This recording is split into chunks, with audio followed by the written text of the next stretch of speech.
اللہ اکبر اللہ اکبر اللہ اکبر اللہ اکبر اشہد ان لا الہ الا اللہ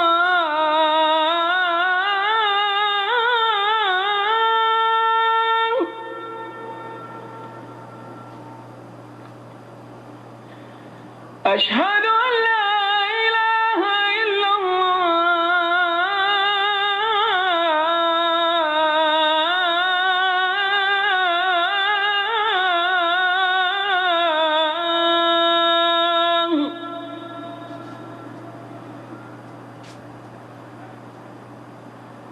اشہد ان محمد رسول اللہ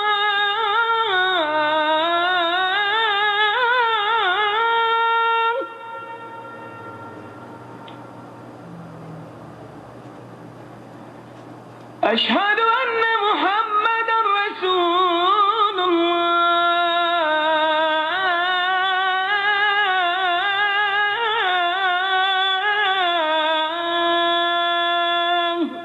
إن الحمد لله نحمده ونستعينه ونستغفره ونعوذ بالله من شرور أنفسنا ومن سيئات أعمالنا من يهده الله فلا مضل له ومن يضلل فلا هادي له وأشهد أن لا إله إلا الله وحده لا شريك له وأشهد أن محمدا عبده ورسوله أما بعد فإن خير الحديث كتاب الله وخير الهدي هدي محمد صلى الله عليه وسلم وشر الأمور محدثاتها وكل محدثة بدعة وكل بدعة ضلالة وكل ضلالة في النار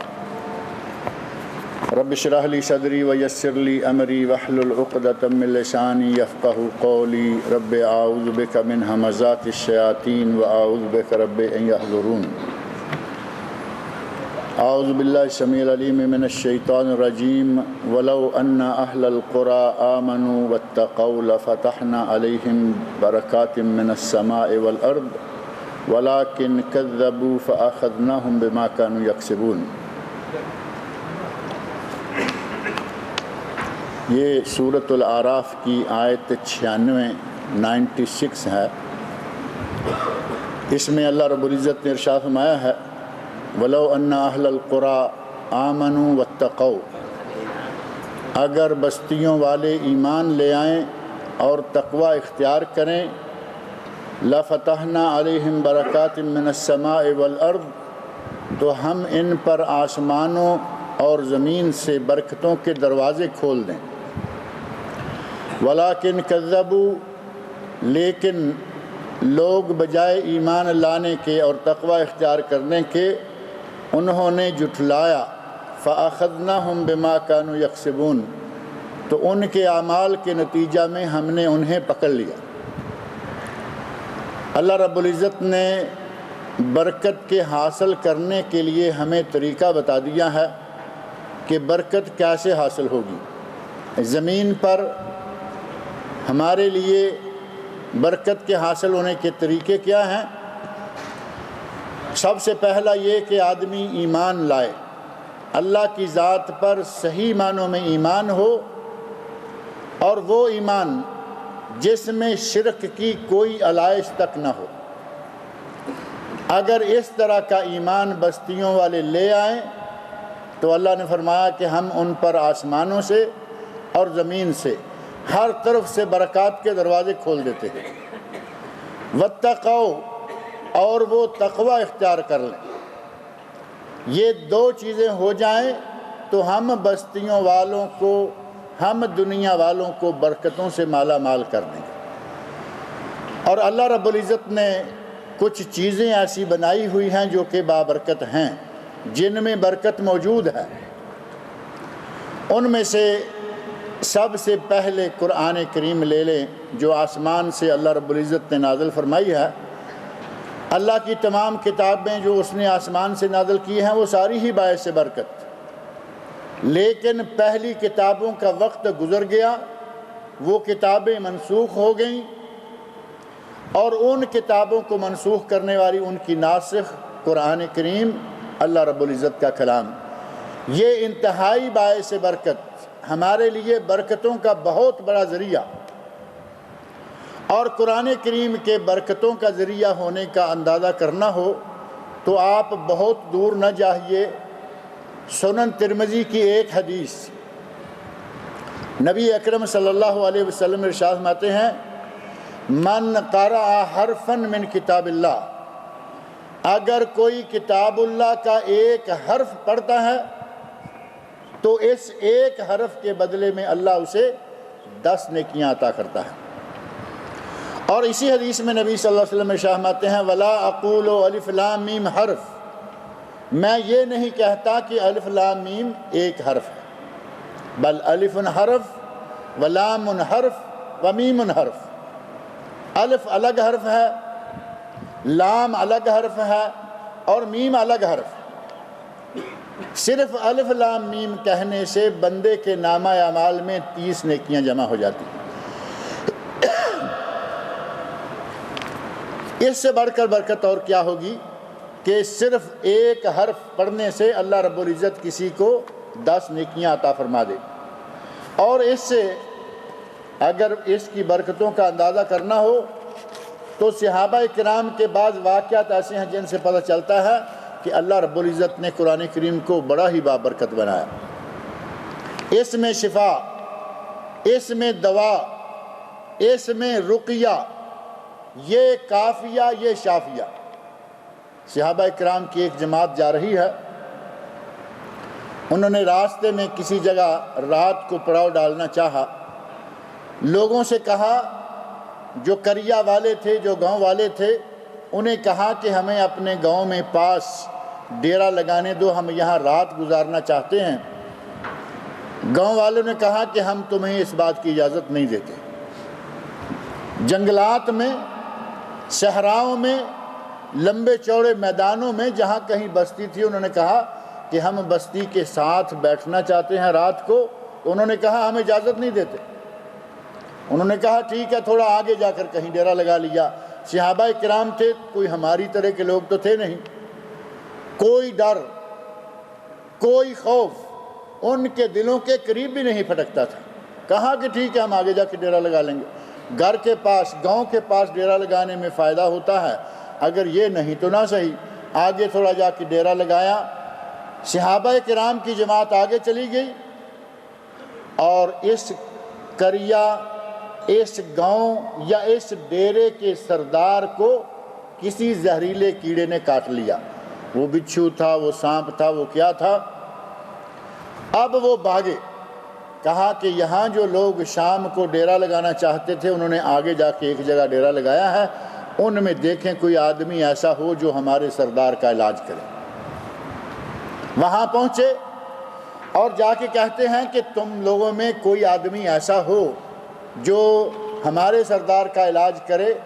صحابہ کرام نے کہا ہم نے تمہیں کہا تھا کہ ہمیں یہاں رات گزارنے دو، تم نے اس بات سے انکار کر دیا، اب ہم تمہارے سردار کا علاج کریں گے، لیکن معاوضہ لے کر کریں گے، فری میں نہیں کریں گے۔ بات طے ہو گئی، 30 بکریاں، اگر شفا ہو جائے، اگر سردار تندرست ہو جائے تو 30 بکریاں۔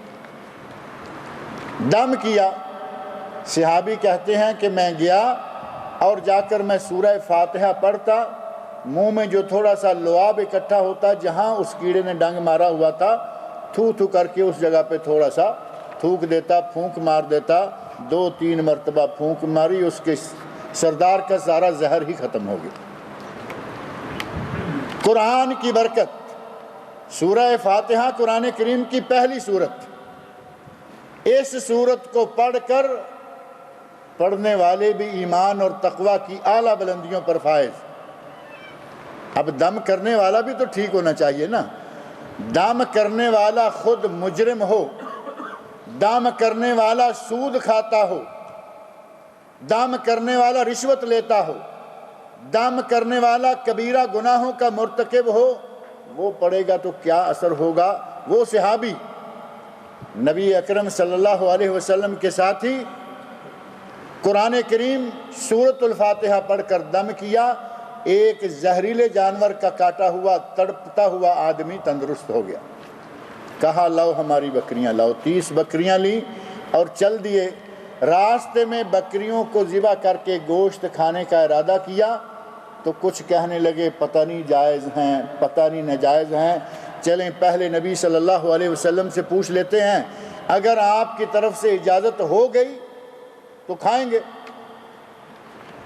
نبی اکرم صلی اللہ علیہ وسلم کے پاس پہنچے، آپ نے فرمایا کہ تم خود بھی کھاؤ اور میرا حصہ بھی دو۔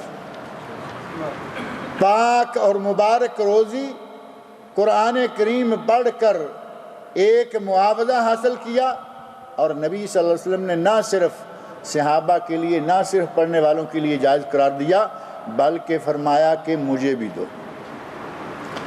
ہمارے دم وغیرہ کرنے والے لوگوں میں سے بعض لوگ بہت بڑا معاوضہ لینا شروع ہو چکے ہیں۔ پہلے فری میں دم کیا کرتے تھے، اب سننے میں آ رہا ہے کہ بعض لوگ ہیں پڑھے لکھے ہیں، عالم ہیں، اور ان کے دم سے کئی رپورٹس ہمیں ملی ہیں کہ لوگوں کو اللہ نے بڑا فائدہ دیا ہے، لیکن وہ ڈٹ کر پیسے لے رہے ہیں، کہتے ہیں کہ ڈاکٹروں کو بھی دیتے ہو، ہسپتالوں میں دیتے ہو، اور نبی صلی اللہ علیہ وسلم کے صحابہ نے دم کیا، ایک آدمی کو 30 بکریاں لیں، اتنا پیسہ چاہیے، دم کریں گے، نہیں کرانا تو تمہاری۔ شرعاً جائز ہے، اگر کوئی کسی کو دم کرے، قرآن کی تعلیم دے، اس پر معاوضہ لینا جائز ہے۔ بعض لوگ ایسے ہی کپڑے تان کر مولویوں پر چڑھ دوڑتے ہیں، کہیں گے جی لو دیکھو یہ پیسے لیتے ہیں، قرآن پڑھاتے ہیں اور پیسے لیتے ہیں۔ اب یہ کسی کو جا کے 2 اور 2 4 کا پہاڑا سکھا کے آ جائیں، یہ پیسے لیں، ان کے لیے حلال، اور مولوی بیچارہ اپنا وقت نکال کر کسی کے گھر میں جا کر قرآن کریم کی تعلیم دے، تو دیتے ہوئے بھی ساتھ ناک منہ چڑھا رہے ہیں کہ یہ پیسے لیتا ہے، قرآن پڑھاتا ہے، پیسے لیتا ہے۔ نبی صلی اللہ علیہ وسلم نے سورہ فاتحہ پڑھ کر دم کرنے والوں کے لیے بکریوں کا لینا جائز قرار دیا۔ قرآن برکت ہوا یا نہیں؟ ایک واقعہ نہیں، کئی ایک واقعات ہیں کہ صحابہ کرام نے بعض مجنون ماتوہ، وہ آدمی جس کو باقاعدہ زنجیروں میں جکڑا ہوا ہے، آدمی کا دماغ ذرا خراب ہو جائے، بچہ ہے بڑا ہے، کہیں بھاگ نہ جائے، کہیں کوئی توڑ پھوڑ نہ کر دے، عموماً ایسے لوگوں کو زنجیروں میں جکڑ دیا جاتا ہے۔ آدمی زنجیروں میں جکڑا ہوا، صحابہ کرام سے کہا کہ لگتا ہے کہ تم اس نیک انسان، ایک بھلے انسان کے پاس سے آئے ہو۔ نبی اکرم صلی اللہ علیہ وسلم کے بارے میں کہا کہ تم ایک بھلے انسان کے پاس سے آئے ہو، لگتا ہے کہ تمہارے پاس کوئی نہ کوئی دم ہوگا، کوئی علاج ہوگا۔ وہ صحابی بھی کہتا ہے کہ میں نے اس ماتوہ کو، اس مجنون کو، اس پاگل کو دم کیا، اور میرے دم کرتے ہی اللہ رب العزت نے اس کو شفا عطا فرمائی۔ لیکن وہ دم کون سا کیا کرتے تھے؟ جس دم میں قرآن کریم لکھا ہوا ہو، جس دم میں نبی صلی اللہ علیہ وسلم کی بتائی ہوئی دعائیں ہوں، وہ دم ایسا نہیں کرتے تھے جیسا دم ہمیں ایک صاحب نے دیا۔ کہا کہ پاکستان سے کوئی چٹھی آئی ہے، اس میں دم ایک تعویذ بنا کے دیا ہوا ہے۔ اس تعویذ کو میں نے اچھی طرح پڑھا ہے، اوپر قرآن کریم کی کچھ آیتیں، کچھ صورتیں لکھی ہوئی ہیں، نیچے کہیں انبیاء کا نام، کہیں اولیاء کا نام، کہیں عورتوں کا نام، کہیں مردوں کا نام، اور پھر خاص طور پر جو شیعہ کے امام ہیں ان کا بڑے اہتمام کے ساتھ نام لکھا ہوا ہے، پھر قادری، چشتی اور فلاں اور فلاں۔ یہ کون سا دم ہوگا جس میں قادری اور چشتی کو بھی داخل کیا جائے؟ یہ میرے پاس، اور اس کو مجھے بھائی نے دیا تھا، میں نے اس وقت سے اس کو سنبھال کے رکھ لیا۔ اسے اٹھا کے مسجد میں رکھیں، کئی لوگ اس کو اٹھانے والے ہوں گے وہ کہیں گے کہ ہمیں تیار شدہ تعویذ بغیر معاوضے کے مل جائے گی، لہذا میں اس کو مسجد میں نہیں رکھ رہا۔ دم اگر قرآن کریم کی آیات سے کیا جائے، دم نبی صلی اللہ علیہ وسلم کی بتائی ہوئی دعاؤں سے کیا جائے تو انشاءاللہ وہ باعث برکت ہے، اس سے برکت حاصل ہوگی۔ جن چیزوں میں اللہ نے برکت رکھی ہے ان میں سے سب سے پہلی چیز اللہ کا اپنا کلام قرآن کریم، اور دوسری چیز جن میں برکت ہے وہ انسانوں میں سے انبیاء کا ٹولہ، انبیاء کا سلسلہ، انبیاء کی جماعت، وہ بھی سارے باعث برکت بابرکت تھے، اور ان میں سے سب سے زیادہ برکت کن میں ہے؟ حضرت محمد رسول اللہ صلی اللہ علیہ وسلم میں، اور نبی صلی اللہ علیہ وسلم کے بابرکت ہونے کا پتہ ہمیں خود قرآن کریم دے رہا ہے۔ برکت اور رحمت میں کوئی فرق ہے؟ برکت بھی وہی چیز، رحمت بھی وہی چیز، اور نبی صلی اللہ علیہ وسلم کے بارے میں اللہ نے قرآن کریم میں فرمایا ہے وَمَا أَرْسَلْنَاكَ إِلَّا رَحْمَةً لِلْعَالَمِينَ، اے میرے نبی ہم نے آپ کو تمام جہانوں کے لیے برکت بنا کر بھیجا ہے۔ اس سے بڑھ کر برکت کیا ہوگی؟ صرف انسانوں کے لیے نہیں اور صرف مسلمانوں کے لیے نہیں بلکہ کافروں کے لیے بھی برکت۔ نبی صلی اللہ علیہ وسلم کی بعثت سے پہلے بعض دفعہ عذاب آیا، پوری بنی نوع انسان کو بہا لے گیا۔ حضرت نوح علیہ السلام کے طوفان کا واقعہ معروف، کوئی انسان دنیا پر نہیں بچا۔ نبی صلی اللہ علیہ وسلم کی بعثت سے لے کر قیامت تک پوری کی پوری بنی نوع انسان پر اکٹھا عذاب آئے، یہ نہیں ہوگا۔ یہ محمد رسول اللہ صلی اللہ علیہ وسلم کی ایک برکت۔ حضرت ابن عباس رضی اللہ عنہما فرماتے ہیں کہ نبی صلی اللہ علیہ وسلم کی برکت کافروں کو بھی حاصل ہوئی اور ہو رہی ہے، ہوتی رہے گی، کیونکہ قیامت تک مجموعی عذاب نہیں آئے گا۔ انبیاء بھی برکتوں والے، ان میں سے سب سے زیادہ برکتیں حضرت محمد رسول اللہ صلی اللہ علیہ وسلم میں، اور جب اللہ چاہے تو وہ بعض جگہوں کو برکت عطا فرما دیتا ہے۔ ان جگہوں میں سے، زمین کے ٹکڑوں میں سے اور اس کرۂ ارض کے حصوں میں سے سب سے زیادہ برکت عطا فرمائی اللہ رب العزت نے مکہ مکرمہ۔ خوش نصیب ہیں وہ لوگ جو سعودی عرب میں رہتے ہیں، کوئی ویزا نہیں، اب کوئی ٹریول لیٹر نہیں۔ پہلے ٹریولنگ لیٹر ہوا کرتا تھا کہ اپنے کفیل سے ورقہ لو تب مکہ جا سکتے ہو، اب کوئی ورقہ نہیں۔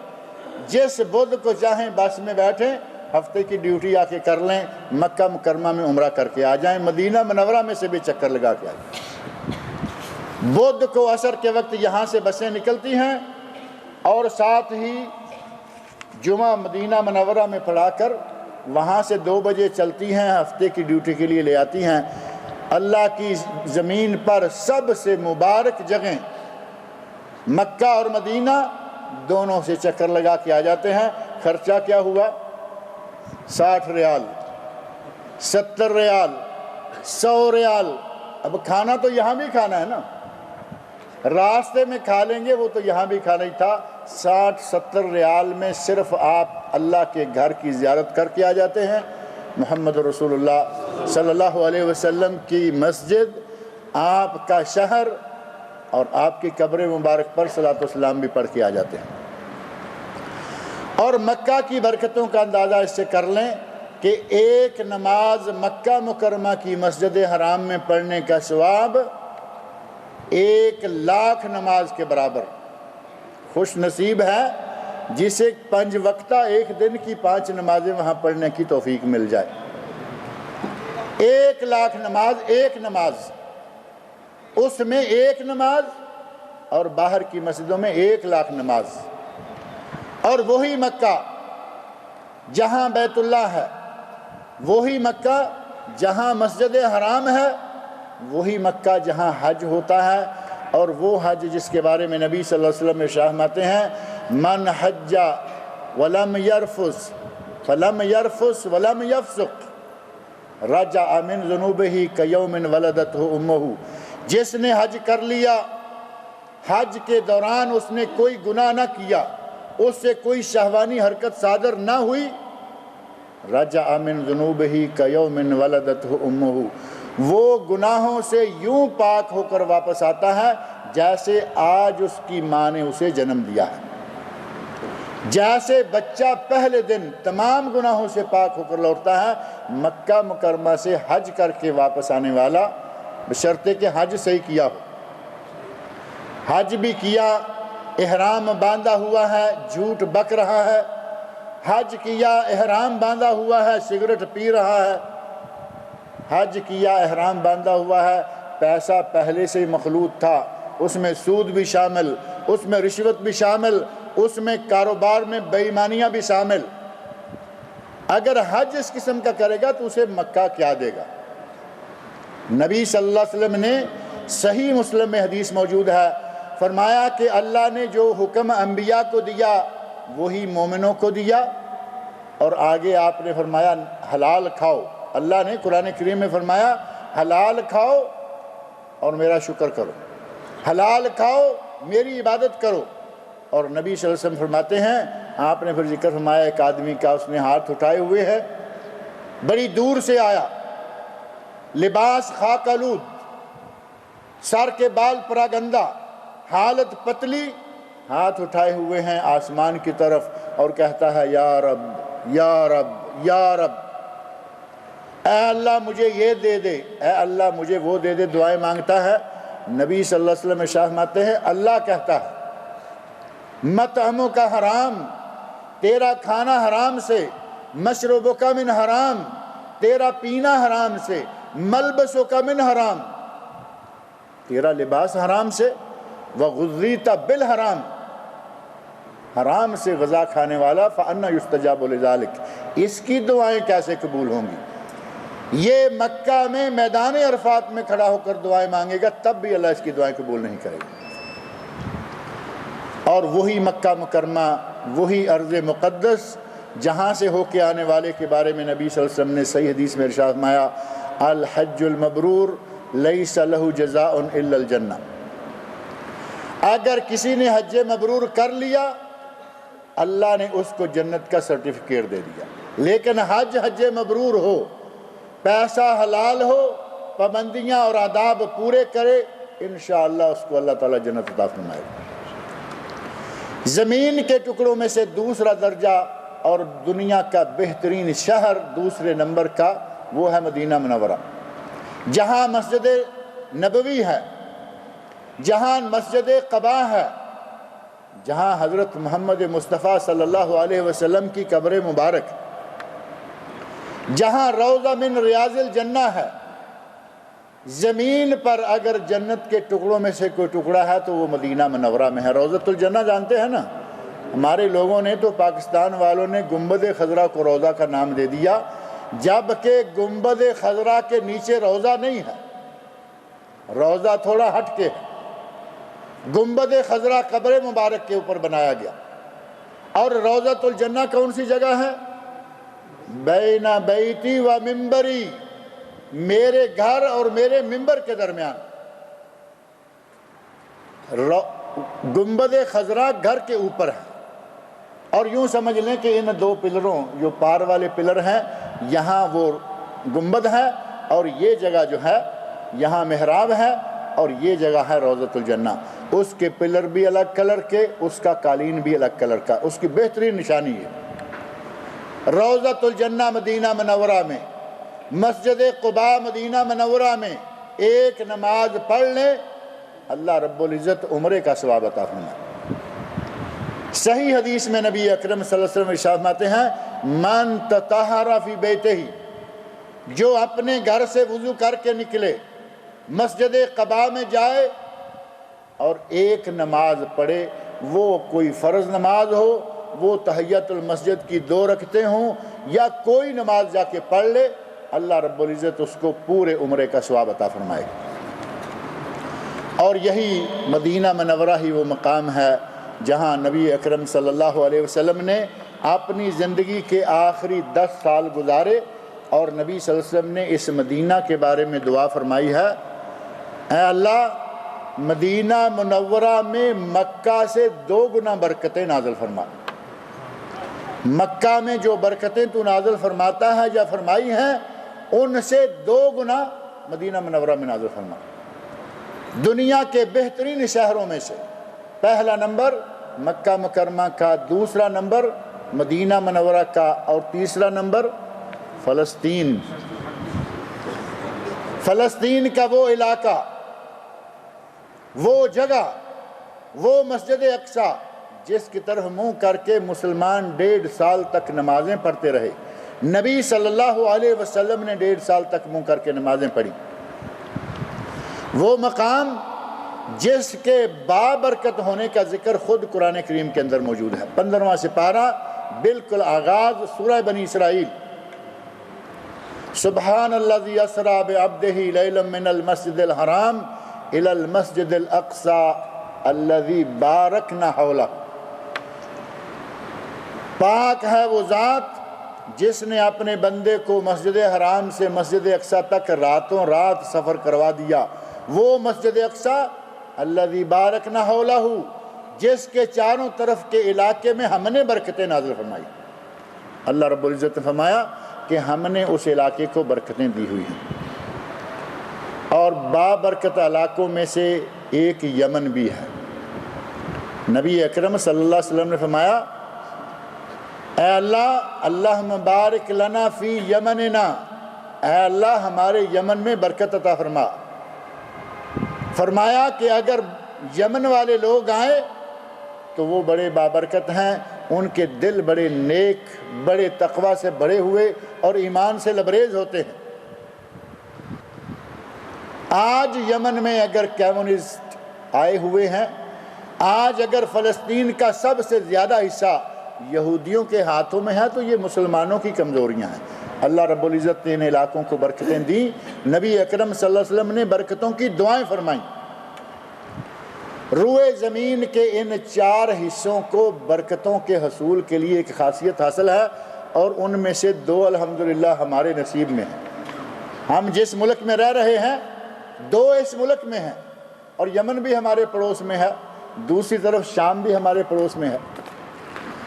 اور شام میں ایک پودا بڑی کثرت کے ساتھ ہوتا ہے، دوسرے ممالک میں بھی وہ ہے، لیکن شام، اردن وغیرہ، وہ تو خیر یورپ کے ملکوں میں بھی ہے، زیتون۔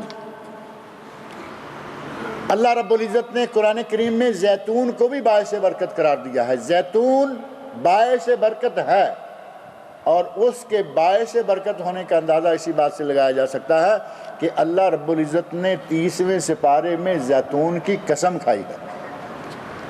وَالتِّينِ وَالزَّيْتُونِ وَطُورِ سِينِينَ وَهَٰذَا الْبَلَدِ الْأَمِينَ، تین کی، زیتون کی، طور سینین کی قسم، اور قسم ہے اس بلد امین مکہ مکرمہ کی۔ تین میں بھی اللہ رب العزت نے برکتیں رکھی ہیں۔ نبی صلی اللہ علیہ وسلم ارشاد فرماتے ہیں، 3 کھایا کرو، 3 کا سالن بنایا کرو۔ فرمایا جس کے گھر میں 3 ہو وہ گھر سالن سے خالی نہیں ہے۔ ہمارے یہاں زیتون کھانے کا کوئی رواج نہیں۔ جس گھر میں زیتون ہو وہ گھر خالی سالن سے خالی نہیں ہے۔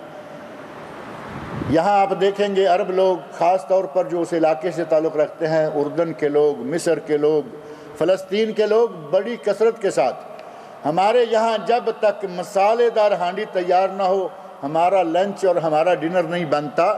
اور ان لوگوں کے یہاں آپ دیکھیں گے کہ آگ ہی کم و بیش جلاتے ہیں۔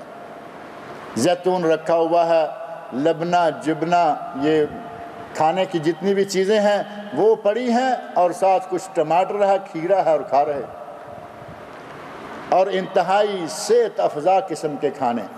ہم کھا کھا کے مسالے، کھا کھا کے مرچیں۔ اللہ رب العزت نے جن چیزوں کو برکتیں عطا فرمائی ہیں ان میں سے زیتون بھی ہے، اور اللہ رب العزت نے جن جگہوں کو برکتیں عطا فرمائی ہیں ان میں سے زیتون اگانے والا علاقہ شام بھی ہے۔ اور شام جو آج فلسطین تھوڑا سا مسلمانوں کے ہاتھ میں، وہ نہیں، شام میں اردن، شام میں سوریا، جو اصل شام ہے، اردن، سوریا، لبنان، فلسطین، اسرائیل اور کچھ مصر کے علاقے، یہ سارے کے سارے شام ہیں۔ نبی صلی اللہ علیہ وسلم نے ان علاقوں کو بابرکت قرار دیا اور قرآن کریم نے اس علاقے کو بابرکت قرار دیا۔ انبیاء میں برکتیں، جگہوں میں برکتیں، چیزوں میں برکتیں، شہروں میں برکتیں، اور گھوڑے میں برکت۔ جن چیزوں میں برکتیں پائی جاتی ہیں ان میں سے گھوڑا بھی شمار ہوتا ہے۔ خیل اور گھوڑے میں برکت کب ہوگی؟ جب اس کو ریس کے لیے تیار کیا جائے؟ نہیں، یہ گیمبلنگ، یہ جوا، یہ ریس کورس کے گھوڑے مسلمانوں کی تباہی کا سبب، برکت کا سبب وہ گھوڑے ہیں جو جہاد کے لیے تیار کیے جائیں۔ سورہ انفال میں اللہ نے فرمایا وَأَعِدُّوا لَهُم مَّا اسْتَطَعْتُم مِّن قُوَّةٍ وَمِن رِّبَاطِ الْخَيْلِ تُرْهِبُونَ بِهِ عَدُوَّكُمْ وَعَدُوَّ اللَّهِ تُرْهِبُونَ بِهِ عَدُوَّ اللَّهِ وَعَدُوَّكُمْ۔ تم گھوڑے تیار کرو، اور یہ اس وقت کی بات ہے جب یہ ہوائی جہاز نہیں ہوتے تھے، F-16 نہیں تھے، اپاچی نہیں تھے، یہ نہیں تھے، وہ نہیں تھے۔ آج کے دور میں گھوڑے کی جگہ جہازوں نے لے لی ہے، جہاز بھی رکھیں، لیکن آپ کے علم میں ہوگا کہ گھوڑے آج بھی فوجوں کے پاس موجود ہوتے ہیں۔ کچھ جگہیں، کچھ مقامات، کچھ اوقات ایسے آ جاتے ہیں کہ گھوڑے کی آج بھی ضرورت ہے۔ اللہ رب العزت نے گھوڑے کو برکت کا ذریعہ قرار دیا، لیکن گھوڑا وہ جو جہاد کے لیے تیار کیا جائے، ریس میں بھگانے کے لیے وہ گھوڑا نہ ہو۔ کچھ زمانوں کو اللہ رب العزت نے برکت دی ہے۔ زمانہ، وقت، سال کے 12 مہینے ہیں، ان میں سے اللہ رب العزت نے رمضان المبارک کو برکت دی ہے۔ رمضان المبارک، اور پورے رمضان المبارک سے ایک رات کو انتہائی بابرکت کر دیا۔ اتنا بابرکت کر دیا کہ فرمایا اس ایک رات کی عبادت 1000 مہینے کی عبادت سے بہتر ہے۔ اِنَّا أَنزَلْنَاهُ فِي لَيْلَةِ الْقَدْرِ وَمَا أَدْرَاكَ مَا لَيْلَةُ الْقَدْرِ لَيْلَةُ الْقَدْرِ خَيْرٌ مِّنْ أَلْفِ شَهْرٍ۔ فرمایا یہ قرآن ہم نے قدر والی رات میں نازل کیا ہے، اور اے میرے نبی آپ کیا جانے کہ وہ قدر والی رات کیا ہے؟ لَيْلَةُ الْقَدْرِ خَيْرٌ مِّنْ أَلْفِ شَهْرٍ، وہ رات 1000 مہینے سے بہتر۔ 83 سال اور 4 مہینے 1000 مہینہ ہوتا ہے۔ ایک رات اگر کسی نے پالی تو گویا اس نے 1 صدی کے قریب عبادت کا ثواب پالی۔ اسی طرح اللہ رب العزت نے زمانوں میں سے عشرہ ذوالحج کو برکت عطا فرمائی ہے۔ ذوالحج کے پہلے دن 10 دن نبی صلی اللہ علیہ وسلم فرماتے ہیں کہ ان دنوں میں کیا ہوا کوئی عمل باقی سال کے سارے دنوں میں، کوئی عمل جو باقی سال کے دنوں میں کریں گے ان دنوں میں کیے گئے عمل کا مقابلہ نہیں کر سکتا۔ صحابہ کہتے ہیں وَلَلْ جِہَادُ فِي سَبِيلِ اللَّهِ، اللہ کے رسول کیا جہاد بھی اس کا مقابلہ نہیں کر سکتا؟ تو آپ نے فرمایا وَلَلْ جِہَادُ فِي سَبِيلِ اللَّهِ، جہاد بھی اس کا مقابلہ نہیں کر سکتا إِلَّا رَجُلٌ خَرَجَ بِنَفْسِهِ وَمَالِهِ، سوائے اس مجاہد کے، سوائے اس جہاد کے کہ آدمی اپنی جان اور اپنا مال ہتھیلی پہ رکھ کر میدان میں اترے اور دونوں ہی اللہ کی راہ میں قربان کر دے، زندہ واپس نہ آئے، کوئی مال نہ بچے، اس آدمی کا عمل اس آدمی کے عمل سے بہتر ہے جو عشرہ ذوالحج میں کوئی نیک عمل کرتا ہے۔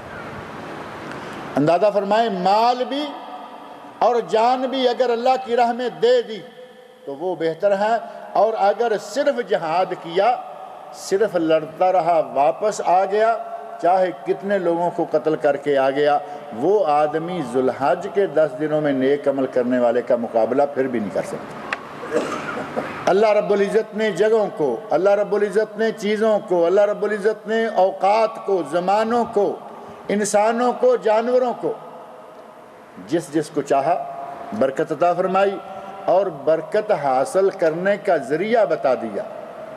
وَلَوْ أَنَّ أَهْلَ الْقُرَىٰ آمَنُوا وَاتَّقَوْا، شرط یہ ہے کہ بستیوں والے، ملکوں والے، علاقوں والے اللہ پر ایمان لائیں اور تقوی اختیار کریں. اگر یہ دو کام لوگوں نے کر لیے تو ان کو برکتیں حاصل ہو جائیں گی. اللہ رب العزت نے انسانوں میں سے سب سے زیادہ برکت انبیاء کرام میں، انبیاء میں سے بھی سب سے زیادہ برکت حضرت محمد رسول اللہ امام الانبیاء والرسل صلی اللہ علیہ وسلم میں، اور پھر عام جو اہل علم اور صالحین ہیں اللہ نے ان میں بھی برکت رکھی. نیک لوگ بھی برکت کا ذریعہ ہوتے ہیں. نیک بھی ہو اور کمزور بھی ہو وہ فتوحات کا سبب بنتے ہیں.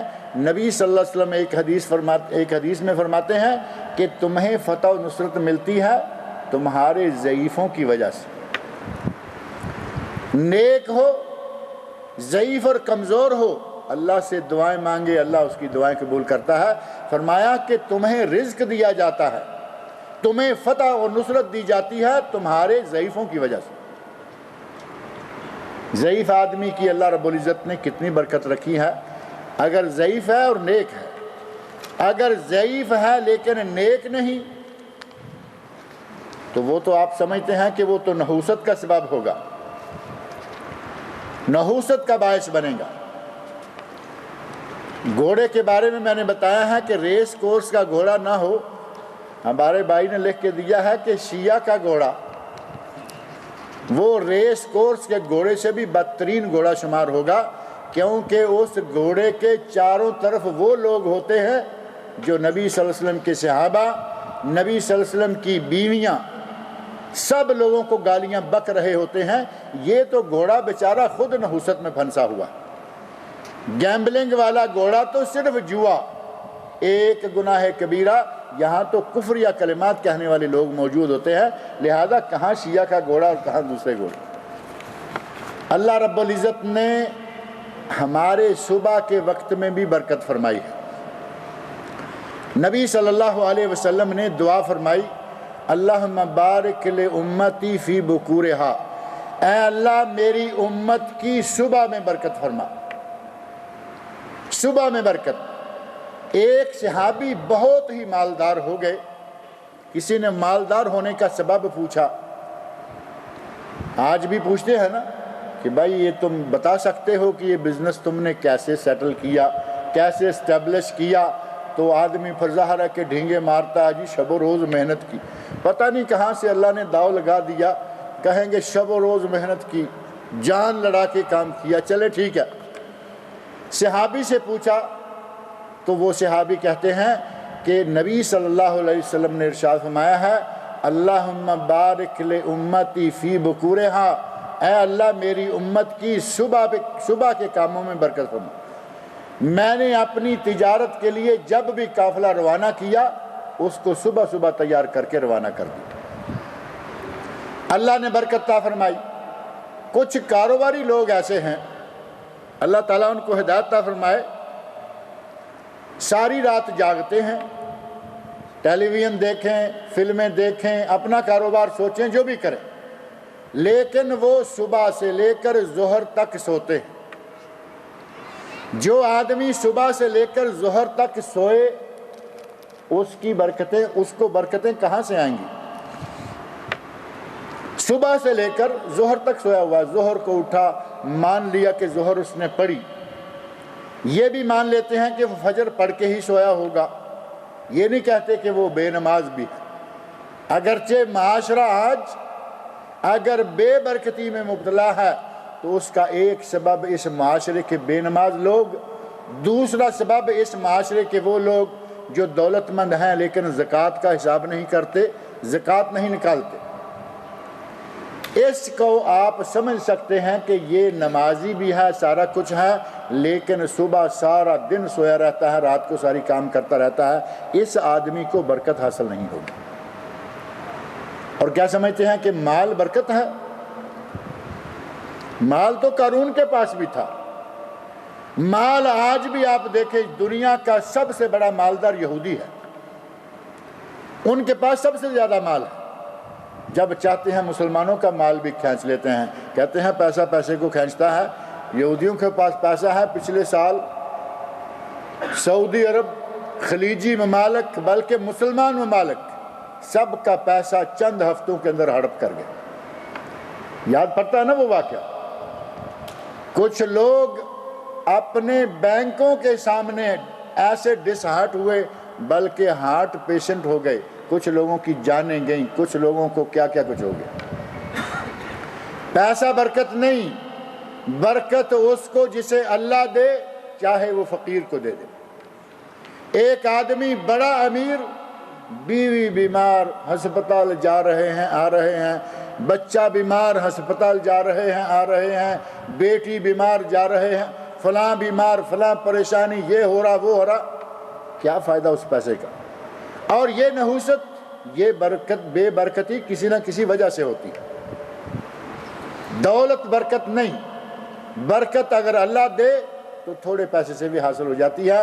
آدمی مطمئن، پرسکون، پورے اطمینان کے ساتھ، مزے کے ساتھ رات کو نیند آتی ہے، جب لیٹے سونا چاہے سو جاتا ہے۔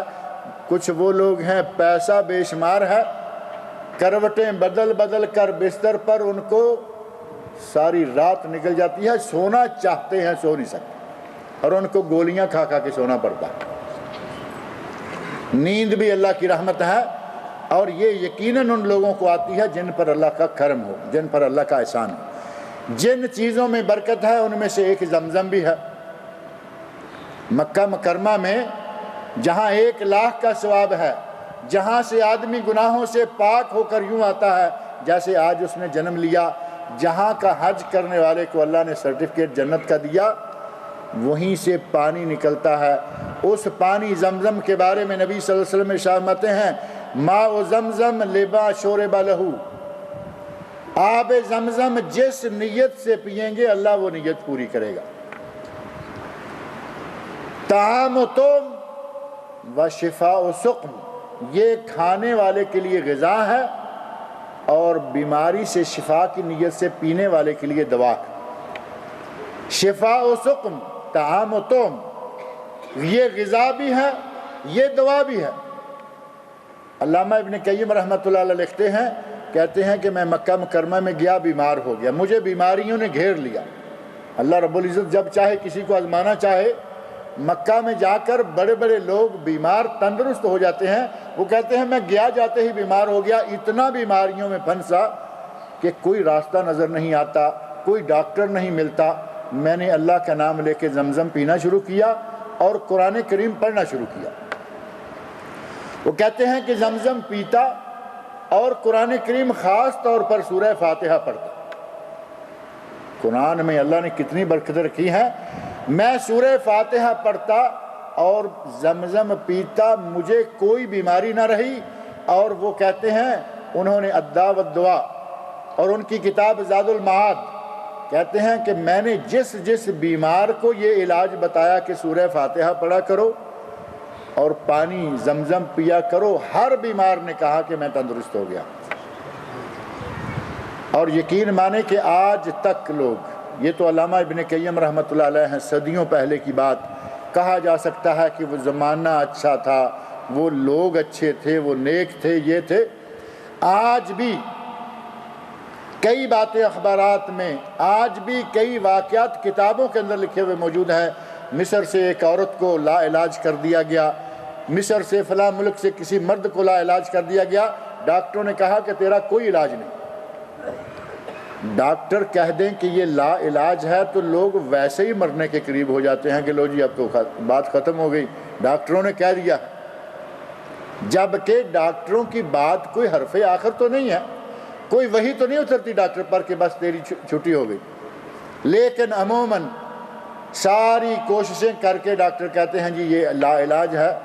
کئی مریضوں کے واقعات ملتے ہیں کہ انہیں لا علاج قرار دیا گیا، انہوں نے کہا کہ چلیں جو چند دن زندگی ہے جا کے مکہ میں گزارتے، اپنے ملک سے ٹکٹ لیا، ویزا لیا، جو بھی کیا، مکہ میں آ کے بیٹھ گئے، روٹی کھانا چھوڑ دیا، زمزم پینا شروع کر دیا، اور بعد میں ہمارے جو کہتے ہیں کہ گھوڑے کی طرح ہو کر مکہ سے نکلے، تندرست و توانا، کوئی بیماری نہیں۔ واپس جا کر اپنے ڈاکٹروں کو چیک کرایا تو انہوں نے کہا کہ 100% بیماری ختم ہوگی، کوئی بیماری نہیں رہی۔ اللہ رب العزت نے اتنی شفا اس پانی میں رکھی ہوئی ہے، اور پانی کی اتنی مقدار اللہ نے ہمیں مہیا کر دی ہے، ساری دنیا پی رہی ہے۔ حاجی لاکھوں کی تعداد میں، ملینز حاجی آتے ہیں اور وہ پیتے رہتے ہیں، جاتے ہوئے بھر بھر کے لے جاتے ہیں، لیکن وہ پانی آج تک موجود ہے، چل رہا ہے، اور وہ انشاءاللہ موجود رہے گا۔ یہ برکتوں والے لوگوں کے ہاتھوں سے نکلا، برکت والے لوگوں کے لیے نکلا، یہ قیامت تک برکتیں اپنی بکھیرتا رہے گا۔ اللہ رب العزت نے بہت ساری چیزوں کو برکتیں دے رکھی ہیں، ہمیں یہ کوشش کرنی چاہیے کہ اپنے بال بچوں کے لیے، اپنے لیے برکتوں کے دروازے اللہ کی طرف سے کھلوانے کے لیے کچھ کریں، اور وہ کہ اپنے ایمان کو مضبوط کریں، ہمت کریں، جو ہماری ایمانی کمزوریاں ہیں ان کو دور کریں، اپنے بچوں کو تعلیم سکھلائیں، دین سکھلائیں، قرآن کریم کی تلاوت کا اہتمام کیا کریں، اور ظلم و جور سے بچیں۔ جس معاشرے میں ظلم ہوگا اور معاشرے والے ظالم کا ہاتھ نہیں پکڑیں گے، وہاں برکتیں نہیں ہوتی، بلکہ اگر کسی معاشرے میں سود عام ہو جائے، کسی معاشرے میں ظلم عام ہو جائے اور کوئی اس کو روکنے والا نہ ہو، نبی صلی اللہ علیہ وسلم ارشاد ہیں کہ اللہ رب العزت ان پر عذاب نازل کر دیتا ہے۔ اور اگر اس علاقے میں کچھ نیک لوگ، کچھ ضعیف لوگ، کچھ ایمان والی عورتیں اور ایمان والے بچے نہ ہوں تو اللہ ان کو عذاب سے ملیا میٹ کر دے، لیکن ان ضعیف لوگوں کی وجہ سے اللہ بعض دفعہ ظالموں اور گناہ گاروں کو بھی عذاب سے محفوظ رکھ دیتا ہے۔ غرض یہ کہ بہت ساری چیزیں اللہ رب العزت نے برکت والی رکھی ہوئی ہیں، اور ان میں سب سے بنیادی سبب جو اللہ نے بتایا برکت کے نازل کرنے کا، وہ وہی ہے سورۃ الاعراف کی آیت 96 کہ اللہ رب العزت ایمان والے اہل القرى، بستیوں والے ایمان والے لوگ، ان کے لیے برکتیں نازل کرتا ہے، اور اگر وہ ایمان و تقوی میں مضبوط ہوں تو یقیناً ان کو برکتیں حاصل ہوتی ہیں۔ اللہ رب العزت سے دعا ہے کہ وہ مجھے اور آپ سب لوگوں کو اپنی برکتوں کا نازل کرنے کا مقام بنائے، ہم پہ اپنی برکتیں نازل فرمائے۔ سحری کے وقت میں بھی برکت ہے، نبی صلی اللہ علیہ وسلم ارشاد فرماتے ہیں سحری کھاؤ، تسحروا فإن فی السحور برکہ، سحری کھایا کرو، سحری میں برکت ہے۔ اگر روزہ رکھنا بھی ہو تو رات کے 12 بجے پیٹ کو بھر لیا اور سو گئے، پہلا نقصان یہ ہوگا کہ فجر گئی، اگر کہیں فجر کے لیے اٹھ بھی گئے تو جماعت نکل گئی۔ یہ ساری بے برکتیاں کب ہوں گی؟ جب ہم سحری چھوڑیں گے۔ رمضان میں بھی کچھ لوگوں کو دیکھا گیا کہ وہ سحری نہیں کھاتے، بلکہ رات کو 12-1 بجے تک کھاتے رہتے ہیں، کہتے ہیں جی بس اب سحری ہو گئی، سو گئے۔ آپ نے فرمایا تسحروا، سحری کھاؤ، فإن فی السحور برکہ، اور جس طرح زمزم میں برکت ہے اسی طرح کھجور میں بھی برکت ہے۔ روزہ کھولنے کے لیے نبی صلی اللہ علیہ وسلم نے فرمایا کہ جب روزہ کھولو تو کھجور سے کھولو، کھجور باعث برکت ہے، کھجور برکت کا سبب ہے۔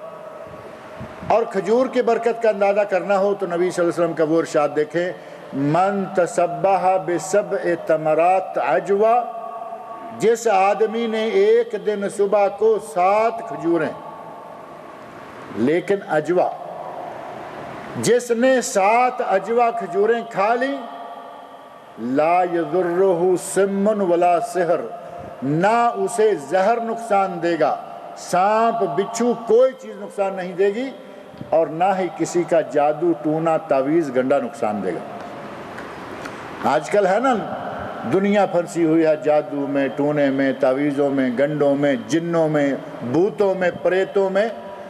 آج کے دور میں کوشش کیا کریں کہ کھجور کھایا کریں، زمزم منگوا کے یا جا کے لا کے پیتے رہا کریں، انشاءاللہ نہ جن رہیں گے، نہ بھوت رہیں گے، نہ تعویذ رہیں گے، نہ گنڈے رہیں گے، کیونکہ نبی صلی اللہ علیہ وسلم نے فرمایا 7 کھجوریں، نہ سحر نہ کوئی زہر۔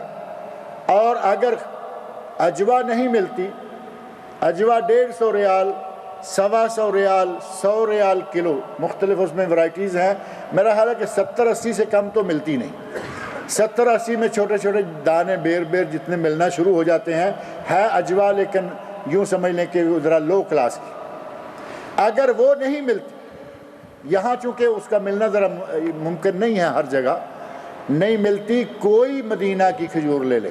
علامہ ابن باز رحمۃ اللہ علیہ نے اپنے جنات و سحر کے بارے میں جو کتاب لکھی ہے، رسالہ لکھا ہے، اس میں وہ لکھتے ہیں، ان کا فتویٰ بھی ہے، اگر کسی کو اجوا نہ ملے مدینہ منورہ کی کوئی کھجور لے لیں، اس کے ساتھ دانے کھا لیا کریں، اور اگر مدینہ کی کھجور نہیں ملتی تو کم از کم کوئی کھجور تو لے لیں۔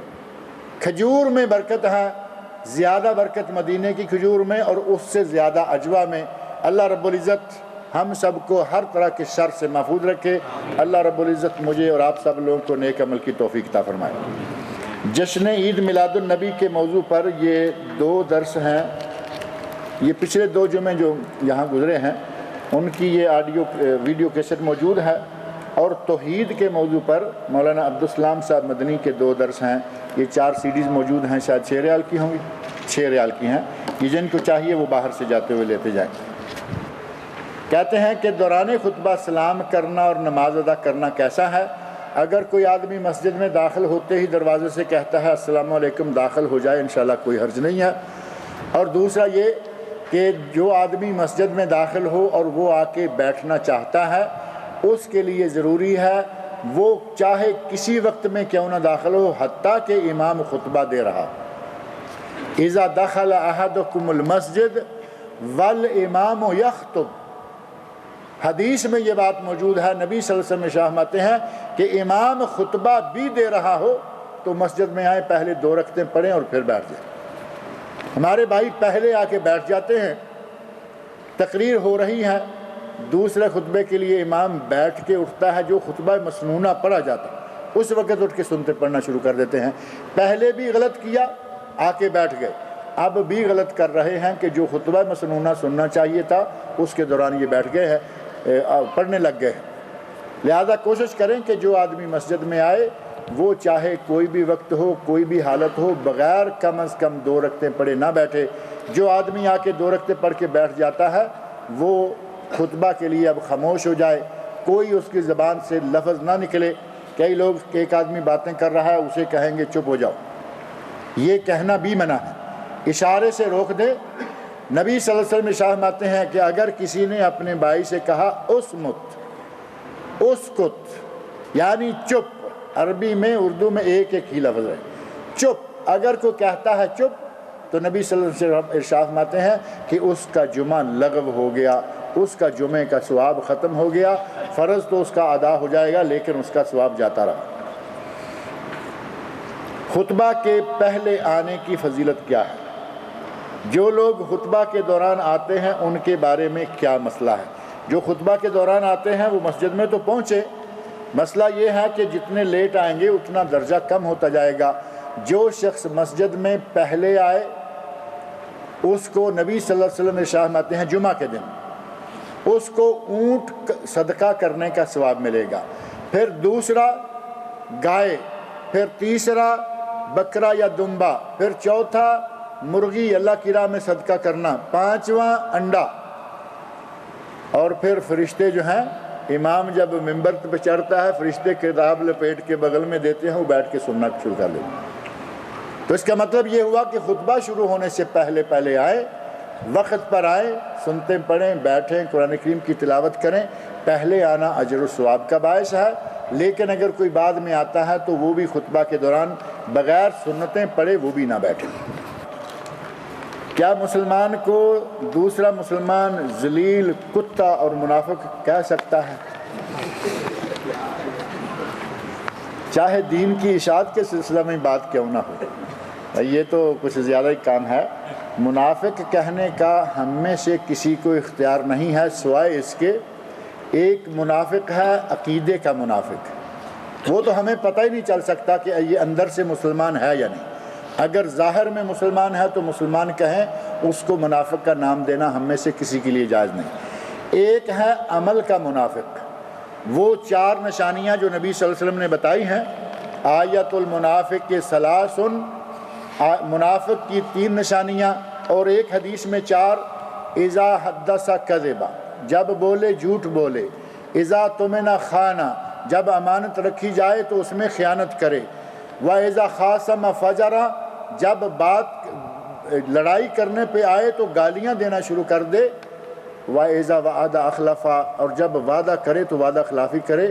4 نشانیاں منافق کی، اگر کسی میں چاروں ہی مل جائیں تو یہ عملی طور پر تو 100% منافق ہو گیا۔ 3 مل جائیں 75، 2 مل جائیں 50%، 1 مل جائے تو 25% تو پھر بھی منافق۔ یہ ہے عملی منافق۔ لیکن بہتر یہ ہے کہ دوسروں کو کافر، منافق، اور اس میں تو کتا بھی لکھا ہوا ہے۔ انسان کو اس طرح کی گالیاں دینا یہ روا نہیں ہے، اور اگر کوئی اپنے آپ کو کتا کہتا ہے تو وہ بنتا رہے۔ کچھ لوگ ہیں نا جو خود بنتا ہے وہ بنتا رہے، وہ تو پتہ نہیں کیا سمجھتے ہیں۔ اللہ نے انسان کو اشرف المخلوقات بنایا اور کہا وَلَقَدْ كَرَّمْنَا بنی آدم، ہم نے بنی آدم کو تکریم عزت سے نوازا، اور یہ اس مکرم مخلوق میں سے ہو کے کتا بنتا ہے، وہ بنتا رہے، آپ اسے نہ کہا کریں۔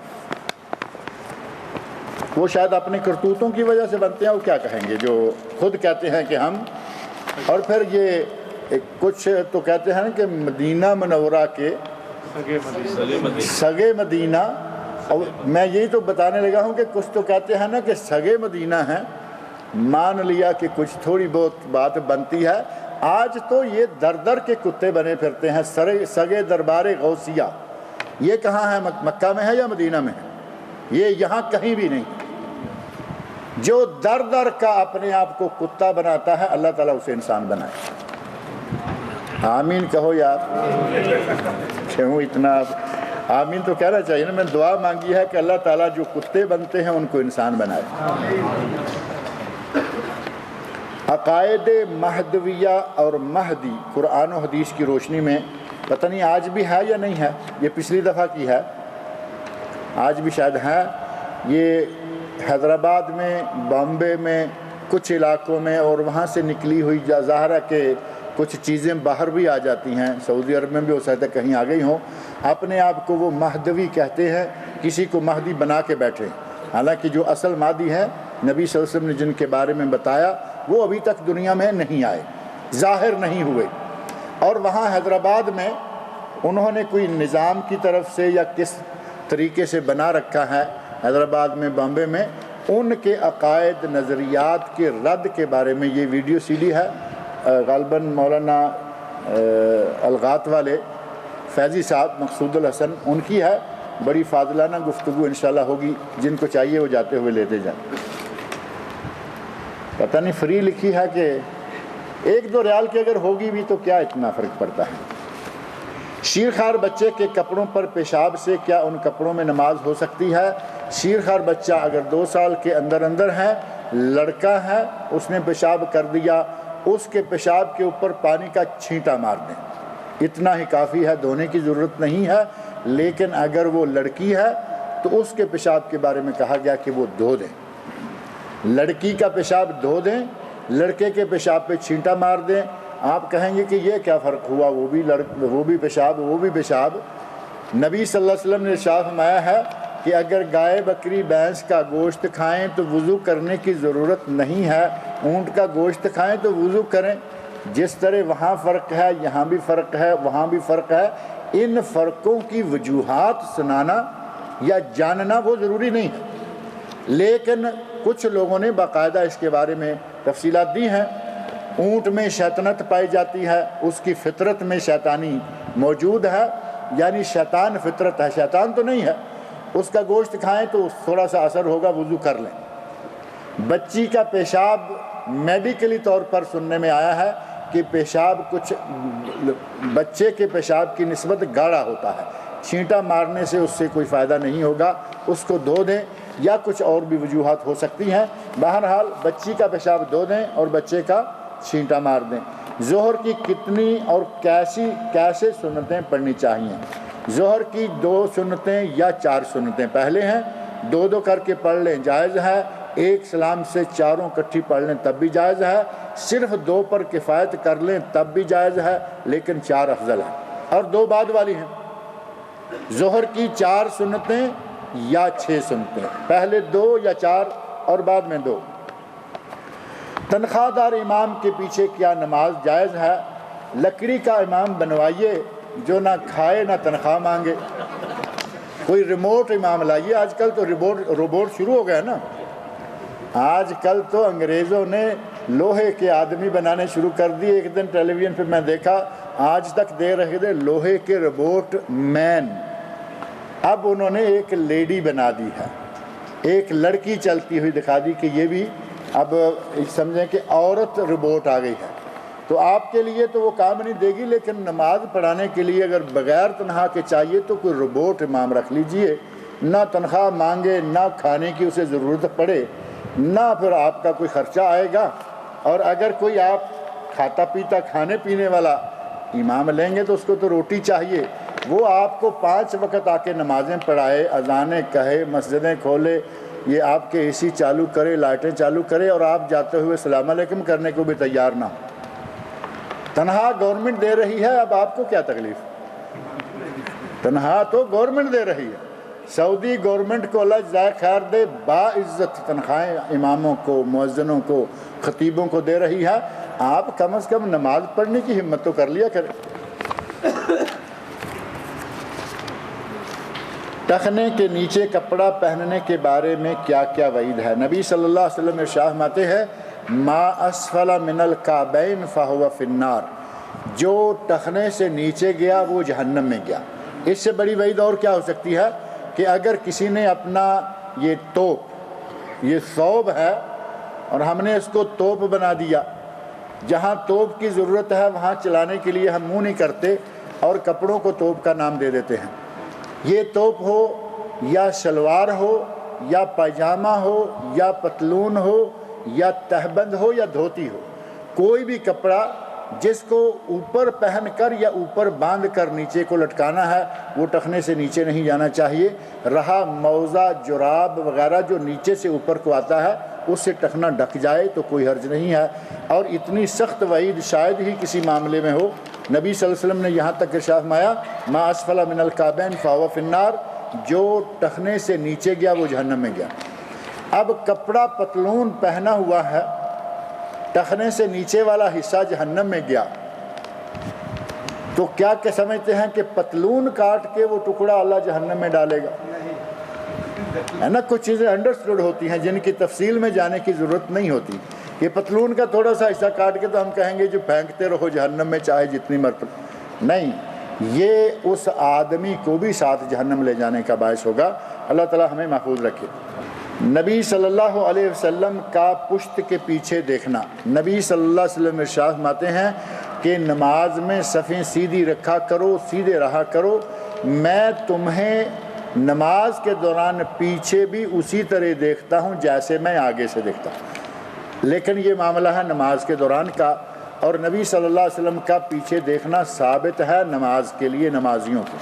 اب اس کو آپ 24 گھنٹے پہ ڈال دیں گے تو شاید وہ صحیح نہیں ہوگا، کیونکہ کچھ باتیں ایسی ہیں کہ جو مسئلہ جتنا ہے اسے اتنا ہی رہنے دیا جائے۔ اب ہمیں تھوڑا سا راستہ ملا اور ہم کہیں کہ 24 گھنٹے آپ ہر طرف دیکھ لیتے تھے، وہ ثابت نہیں ہے۔ نبی صلی اللہ علیہ وسلم کا نماز کے دوران پیچھے دیکھنا ثابت ہے۔ جس سواری پر آپ سواری کرتے وہ جانور آپ کو چھوڑ کر نہیں جاتا تھا، یہ تو کوئی ایسی بات نہیں ہے، جانور تو بہرحال جانور ہوتا ہے۔ نبی صلی اللہ علیہ وسلم نے گدھے پر سواری کی، خچر پر سواری کی، گھوڑے پر سواری کی، جن جانوروں پر سواریاں کی وہ جانور عموماً آپ کے پاس رہے آخر وقت تک۔ ان میں سے ایک دلدل بڑا معروف ہے، جو مصر کے حاکم نے جب آپ نے اس کو اسلام لانے کا پیغام مکتوب گرامی بھیجا تو اس نے ہدیہ میں بھیجا تھا، معروف ہے دلدل، خچر تھا۔ تو جانور جو آپ نے رکھے وہ آپ کے پاس رہے، لیکن جانور آپ کے پاس سے جاتا نہیں تھا، ایسی کوئی بات نہیں کہ یہ خاصیت ہو۔ نبی اکرم صلی اللہ علیہ وسلم کے اخلاق سے تو کافر آیا ہوا نہیں جاتا تھا، کافر آیا ہوا اسلام لے آتا تھا۔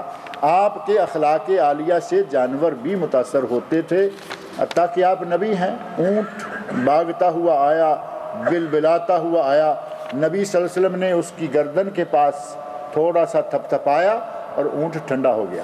بلایا کہ اس کا مالک کون ہے؟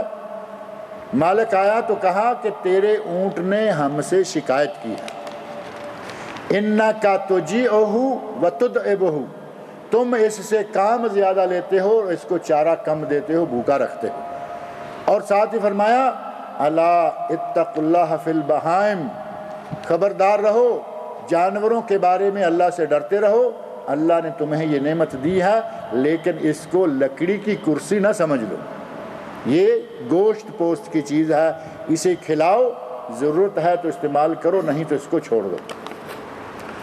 کہتے ہیں کہ نبی صلی اللہ علیہ وسلم کا سایہ تھا یا نہیں تھا؟ نبی صلی اللہ علیہ وسلم کا سایہ تھا، اور ام المومنین حضرت حفصہ رضی اللہ عنہا کی ایک حدیث ہے جس میں یہ الفاظ باقاعدہ موجود ہیں کہ میں نے سایہ دیکھا اور مجھے یقین ہو گیا کہ یہ نبی صلی اللہ علیہ وسلم کا سایہ ہے، آپ آئے ہیں اور آپ ہی تھے۔